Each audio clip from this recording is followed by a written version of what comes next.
Maths time யூடியூபின் வணக்கம். நம்ம இப்போ பார்க்குறது LCM and HCF topic class 5. இதில் 4 கிளாஸ் முடிஞ்சிடுச்சு. இது 5வது கிளாஸு.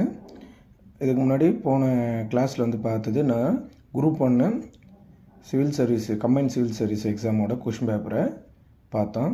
அதில் கொஞ்சம் அட்வான்ஸாக தான் கேட்டு வச்சுருக்காங்க. நம்ம எல்சிஎம் ஹெச்சிஎஃப் டாப்பிக்கில் பார்த்தா கொஞ்சம் அட்வான்ஸாக தான் இருக்குது. ஆனால் அது குரூப் 1 ரேஞ்சில் இருக்கிறதுனால அப்படி தான் இருக்கும். இப்போ நம்ம குரூப்பு அந்த லெவலுக்கு நம்ம படித்தா மட்டும்தான் இந்த எக்ஸாமே நம்ம அட்டன் பண்ண முடியும். இப்போ இந்த கிளாஸ் முடிச்சுட்டு இந்த 5வது கிளாஸ் முடிச்சுட்டு அடுத்தது ஒரு டெஸ்ட் வைக்க போகிறோம். அதோட எல்சிஎம் டாபிக் முடிஞ்சிடுது, எல்சிஎம் ஹெச்சிஎஃப் டாப்பிக்கு. இப்போ வாங்க கிளாஸ் போகலாம். ஃபஸ்ட்டு கொஸ்டின் பாருங்கள். 8x⁻³ y² 16x y⁻³ z in LCM and HCF என்ன? இது ஏற்கனவே போன கிளாஸ் ஃபஸ்ட்டு கிளாஸோ செகண்ட் கிளாஸோ இந்த ஸ்டேட்மெண்ட் கொடுத்துருந்தேன். இது தாங்க இந்த ஒரு விஷயம் தாங்க ரிப்பீட்டாக வரும். எல்சிஎம்னா ஹெச்சிஎஃப்னா என்ன? எல்சிஎம்னா அதிக அடுக்குகளை உடைய பொது மற்றும் பொது அல்லாத எண்களின் பெருக்கல் பலன் எல்சிஎம். ஹெச்சிஎஃப்னா குறைந்த அடுக்குகளை உடைய பொதுவான எண்களின் பெருக்கல் பலன். அவ்வளோதாங்க. இந்த ஸ்டேட்மெண்ட் ஞாபகம் வச்சுன்னா இந்த மெத்தடில் வர சம்ம எல்லாமே போட்டுடலாம். அவ்வளோதாங்க. இப்போ பாருங்கள். ஃபஸ்ட்டு எப்படின்னா 8க்கும் 16க்கும் எல்சிஎம் தானே கேட்டிருக்காங்க. ஃபஸ்ட்டு எல்சிஎம் அண்ட் அடுத்தது ஹெச்சிஎஃப். 8க்கும் 16க்கும் நம்ம எல்சிஎம் கண்டுபிடிக்கணும். என்ன சொல்லியிருக்கேன்? அது ஹெச்சிஎஃப்போட மடங்கு தான் எல்சிஎம்னு சொல்லியிருக்கேன். சின்ன நம்பர் என்ன? 8 16ஆல் டிவைட் பண்ண முடியுமா? 8 16 டிவைட் ஆகுமா? ஆகும். 2 முறை போகும். அப்போது எது சின்ன நம்பரோ அது ஹெச்சிஎஃப், எது பெரிய நம்பரோ அது எல்சிஎம். அவ்வளோதாங்க. நம்பர் 16 எல்சிஎம் போட்டாச்சு.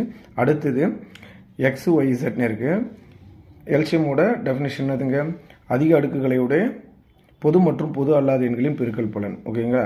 ஃபஸ்ட்டு என்னென்ன இருக்குதுன்னு பார்த்துங்க. X இருக்குது, Y இருக்குது, Z இருக்குது. அப்போது XYZ பொதுவாக இருக்குது. XYயும் Zயும் இல்லை. அப்போ பொது மற்றும் பொது அல்லாத எண்களின் பெருக்கல் பலன். அதிக அடுக்குகள்னா Xக்கு எது பவரில் 2 அதிகமாகுது? 3. அதை போட்டுங்க. அடுத்தது Yக்கு கியூப், அதை போட்டுக்குங்க. Z அவ்வளோதான். அப்போது எல்சிஎம் என்ன? 16 x⁻³ y⁻³ z. அவ்வளோதாங்க, முடிஞ்சிச்சுங்க. சிம்பிளான கொஸ்டினுங்க. அடுத்தது ஹெச்சிஎஃப். இப்போ என்ன சொன்ன? அதில் 2 நம்பரில் எது சின்ன நம்பரோ அதுதான்.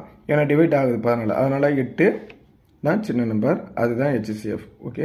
அடுத்தது 2 நம்பர்லேயும் குறைந்த அடுக்கு இருக்கணும், பொதுவான எண்கள் மட்டும்தான் இருக்கணும். இதில் X இருக்கணும், அதுலேயும் X இருக்கணும், Y. அப்போ XY மட்டும் தான் பொதுவாக இருக்குது. அது 8. குறைந்த அடுக்கு Xல என்ன இருக்குது? இது வெறும் X தான் இருக்குது. அதை எப்படி எடுத்துங்க? y² y3. அப்போது இங்கே y². இதுதானே குறைந்த அடுக்கு. அவ்வளோதாங்க இந்த சம்மு.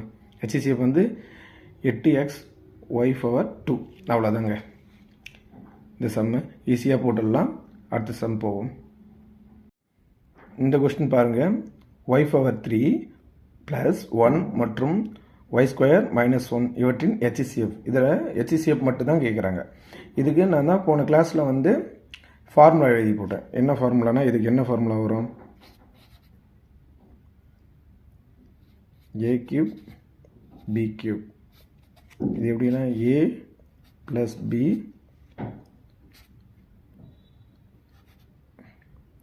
a² -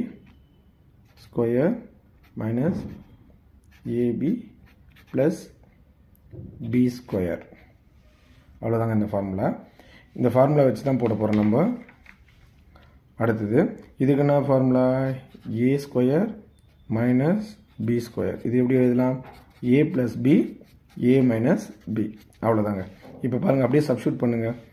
ஏக்கு ஒய்யா, பிக்கு 1. அப்போ இது எப்படி எழுதலாம் பாருங்கள்? y³ + 1³ y + 1 y² - y + 1². அவ்வளோதாங்க. சிம்பிளாக முடிஞ்சிச்சு. அங்கே ஒய் பக்கத்தில் 1 இருக்குது, அதனால் வெறும் ஒய் போட்டாச்சு. அடுத்தது y² - 1² a² - b². அவ்வளோதாங்க. இது எப்படி எழுதலாம்? y + 1 × y - 1. இப்போ என்ன சொல்கிறாங்க, HCF இது இந்த ரெண்டு இதுலேயே வந்து டேர்மில் எது பொதுவாக இருக்குது, HCF வந்து ரெண்டு டேர்மில் பொதுவாக இருக்கிறது y + 1. அவ்வளோதாங்க, சிம்பிளாக போட்டுடலாம் அந்த சம்மை. இந்த ஃபார்முலா அதுக்கு தான் முன் கிளாஸில் எழுதி போட்டது, அந்த ஃபார்முலா மட்டும் ஞாபகம் வச்சுக்கோங்க. அடுத்த கொஸ்டின் போகலாம். இந்த சம்மு வந்து நீங்களே போட்டுடலாம், ஈஸியான சம்மு தான் இது, புக் சம்மு. p⁵, p⁴, p⁴ இவற்றின் HCF என்ன? பவரில் வரும்போது எப்பவுமே எது சின்னதோ அது HCF, அடுத்து எது பெருசோ அது LCM. இதில் எது சின்னதாக இருக்குது HCF? அவ்வளோதாங்க, குறைந்த அடுக்கு, அவ்வளோதான். p காமனாக இருக்குது, குறைந்த அடுக்கு எது 5, இதுதான் HCF. LCM என்ன வரும், p⁴ 11, அவ்வளோதான். ஏன்னா அதிக அடுக்கு, ஒரே நம்பர் p தான் இருக்குது, 3 காமனாக, பவர் தான் மாறுபடுது. குறைந்த அடுக்கு HCF 5, LCM வந்து p⁴11. அவ்வளோதாங்க இந்த சம்மு, ஈஸியாக போட்டுடலாம். அடுத்த சம் போகலாம். இந்த சம்மும் போன சம் மாதிரியே தான். a⁴m+1, a⁴m+2, a+m+3 இன் HCF என்ன? அவ்வளோதான், எதுவுமே இல்லை. HCF கேட்டிருக்காங்க. எது ஸ்மால், சிறியது எது? பவரில் a காமன், அதனால் காமனாக போட்டோம். எது சிறியது? m+1. அது LCM வந்தால் எது பவரில் அதிகம்? a⁴m+3. சிம்பிளான கொஸ்டின், இது வந்து கஷ்டம்லாம் இல்லை. அடுத்த சம் போகலாம். இந்த சம் வந்து ஒரு எக்ஸாமில் கேட்டிருக்காங்க, ப்ரீவியஸ் எக்ஸாமில் பாருங்கள். 2x + 5, 5x + 2 இவற்றின் HCF என்ன? HCFனா என்ன கான்செப்டு? ரெண்டுத்துலேயும் பொதுவாக இருக்கணும். அப்போ பொதுவாக என்ன இருக்குது? எதுவுமே இல்லை. 2x + 5, 5x + 2. அப்போ எதுவுமே பொதுவாக இல்லாதனால இரு வேறு வேறு நம்பராக இருந்தால் என்ன பண்ணீங்க, ஒன்றால் மட்டும்தான் டிவைட் ஆகுதுன்னா மற்ற நம்பரால் ஆகுதுன்னா அதுக்கு இது ரெண்டும் எந்த நம்பரால் டிவைட் ஆகாது அப்படின்னு தெரிஞ்சால் அது கூட HCF 1. அவ்வளோதாங்க, பொதுவாக எதுவும் இல்லை அந்த டேர்மில். அடுத்த சம். இந்த சம் வந்து ஒரு எக்ஸாமில் கேட்டிருக்காங்க. 2x² - 18 மற்றும் x² - 2x - 3 இவற்றின் HCF என்ன? ஃபஸ்ட்டு டைம் பாருங்கள், ரெண்டுத்துலேயே காமனாக இருக்கணும். நம்மளும் ஃபார்முலா படிச்சிருக்கோம். 2x² - 18. இப்போ 2 வெளியே எடுத்தால் x² - 9. இது எப்படி எழுதலாம்? a² - b². அப்போ a × b, x + 3 x - 3. அவ்வளோதாங்க. இந்த 3 வந்து இந்த இடத்துல 3² ஆகுது, அதை a × b, a - bன்னு எழுதியிருக்கேன். அடுத்தது x² - 2x - 3 பெருக்குனா மல்டிப்ளிகேஷன்னா -3, கூட்டினா -2 வரணும். அப்போ என்ன பண்ணலாம்? -3 + 1 இப்படி எழுதிக்கலாமா? இதோட இது நான் காரணிகள்னா ஃபேக்டர்னா வந்து x + 1 x - 3. இப்போது இந்த ரெண்டு டேர்மில் எது காமன் ஆகுதோ அதுதான் HCF. எது காமன் ஆகுது? x - 3 x - 3. அப்போ HCF x - 3. அவ்வளோதாங்க, சிம்பிளான கொஸ்டின். நம்ம அந்த ஃபார்முலா தெரிஞ்சு பிரித்து எழுதுனா போதும், வேறு எதுவும் பண்ண தேவையில்ல. அடுத்த சம் போகலாங்க. இந்த சம் பாருங்கள். 5x - 10, அடுத்தது 5x² - 20 இவற்றின் LCM என்ன? இவங்க கேட்கறது என்னென்னா LCM. அப்போ என்ன பண்ணலாம் பாருங்கள். ஃபஸ்ட்டு எழுதிக்கிறோம். 5x 10, 5 வெளியே எடுத்தால் x - 2. இங்கே எப்படி? 5x² 20. என்ன எடுக்கலாம்? இங்கே என்ன எடுக்கலாம்? 5 வெளியே எடுக்கிறோம். அப்போ x² - 4. அப்போ இது எப்படி இருக்கும்? 5x² - 2². இது எப்படி எழுதலாம்? 5 a - b, a + b, a - b. அவ்வளோதாங்க, ஃபார்முலா வச்சு தான் எழுதுகிறோம். இப்போ பாருங்கள், இதை என்ன கேட்குறான்னா, இது கேட்குறது LCM. என்ன கேட்குறான்? LCM கேட்குறாங்க. அப்போ இது எப்படி எழுதலாம் பாருங்கள். LCM என்ன? இந்த ரெண்டுத்துக்கும் காமனாக இருக்கிறதுன்னு இது 5 எழுதிக்கங்க. அவ்வளோதான். அடுத்தது இது எல்லாமே குறைந்த அடுக்கு அதிக அடுக்குகளை உடைய பொது மற்றும் பொது அல்லாத எண்கள் என்னென்ன இருக்குது? x + 2 x - 2 அவ்வளோதான். ஏன்னா காமனாக இருக்கணும், காமன் இல்லாமல் இருக்கணும். அதனால் x - 2 காமன் ஆகுது, அதையும் போட்டாச்சு. காமன் இல்லாத x + 2 5 அவ்வளோதான் 5. இதுதான் எல்சியம். இதுவும் ஈஸியாக போட்டுடலாம். அது சம் பாருங்கள். இந்த சம் பாருங்கள். x² - 2x - 24 மற்றும் x² - kx - 6 இன் HCF x - 6 எனில் k இன் மதிப்பு என்ன? அப்போது HCF என்ன சொல்கிறாங்க? x - 6. அப்போ x = 6. இப்போ நம்மளுக்கு என்ன தேவை? k மட்டும்தான் தேவை. அப்போ k எதுவுமே சப்ஸ்டியூட் பண்ணால் முடிஞ்சிடும். அவ்வளோதாங்க. இப்போனா k என்னது? x² - kx - 6 = 0. இது என்னாகும்? 6 ஸ்கொயர் பண்ணணும். k 6 - 6 = 0. 36 6k - 6 = 0. ரெண்டுத்துக்கு கழிச்சா அப்போது என்ன வரும்? 30 - k = 0. அப்போ என்ன பண்ணோம்? 6k அவனாண்ட எடுத்துமோனா 6k 30 k = 30/6 அடித்தா 5 முறை போகும். அப்போ கேயோட வேல்யூ எவ்வளோங்க? 5. அவ்வளோதான். சிம்பிளாக போடணும். நம்ம ஃபஸ்ட்டு டேர்மில் எடுத்துன்னு வந்து சப்ஸ்டியூட் பண்ணலாம் போடுவோம். ஸ்ட்ரெயிட்டாக எடுத்துன்னு போய்ட்டு செகண்ட் டேர்மில் எக்ஸை சப்ஸ்டியூட் பண்ணால் கேயோட வேல்யூ கண்டுபிடிச்சிடலாம். சரி, அடுத்த சம்முங்க. இந்த சம் பாருங்கள். x⁴ - 1, x² - 1 இன் HCF என்ன? இந்த ரெண்டு டேர்ம் இருக்குது. இதோட HCF என்ன? சிம்பிளாக பாருங்கள். இதோட மீனிங் என்னன்னா, இங்கே ஏற்கனவே ஃபார்முலா தெரிஞ்சிருந்தால் போதும். a⁴ - b⁴ எப்படி எழுதுவோம்?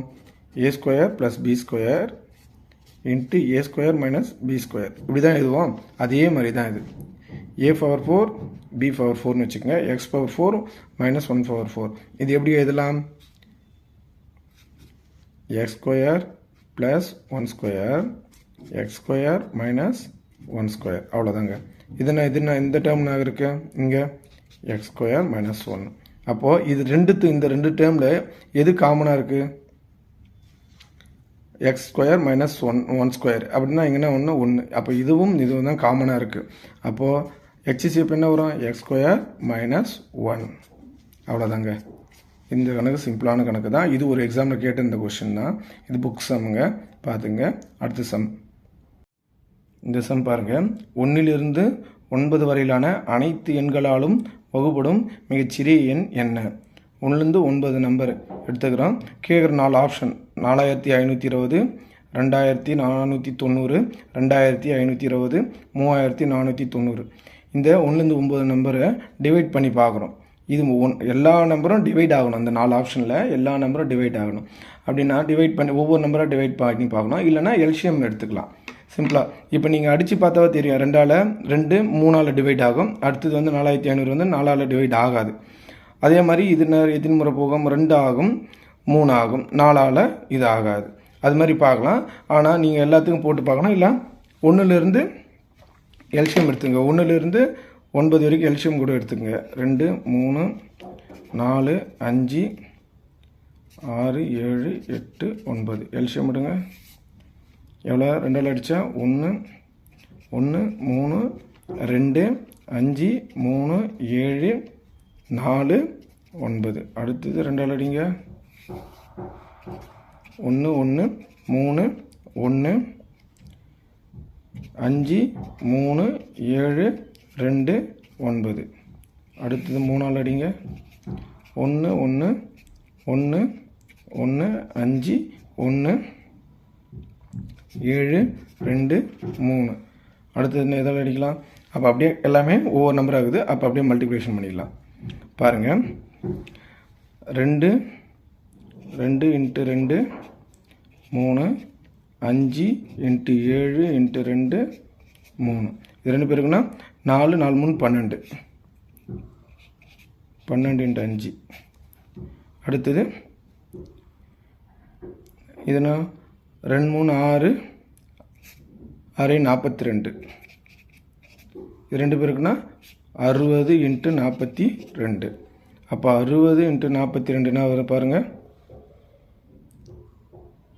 42 × 60 மல்டிப்ளிகேஷன்னா 0, 12 மீதி 1, 24 25 அந்த நம்பர் என்னங்க 2520. அப்போ எங்கே இருக்குது இது ஆப்ஷனு?